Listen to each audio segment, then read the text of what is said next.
ერთი ჩელენჯი მაქვს თქვენთან თუ გინდათ. 2-2-ზე გაიყოფით ეს ვით სამქულიანებს და რომელი გუნდის უფრო მალე ჩააგდებს 5 ბურთს, ის გაიმარჯვებს. გამარჯვებულებისთვის აჭარაბეცისგან მერაბ დვალიშვილის მაისური და ნაკრების თამაშის ბილეთები გვაქვს. გამარჯვებულები 21-ში პარკეტზეც გავლენ, ამიტომ დიდი мотиваცია აქვს მათ. წავიდა. მეორე. ეგ არის 2-დან 1.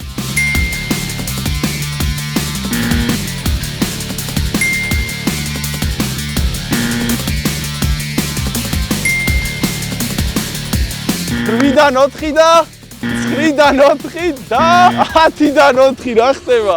ეგა 11-დან 5. 11 სვლა დაჭირდათ იმისთვის რომ 5 ბურთი ჩაიგდოთ. ნახოთ რა იზავს მეორე გუნდი. ბიჭებმა მაქსიმუმ 10-ში უნდა ჩააგდონ 5 ბურთი რომ გაიმარჯვოთ. როგორაც და კარგი დასაწყისი იქნებოდა. აი მას ვაგდებ ნახე.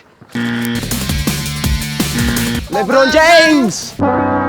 5-ვე თუ არ ჩააგდეთ, აზრი აღარ ექნება. ოჩახ ბიჭებო, გამოგეცემათ მერაბ დვალიშვილის მაისურები და აჭარაბეცისგან ნაკრების თამაშის ბილეთები. Thank you, brother.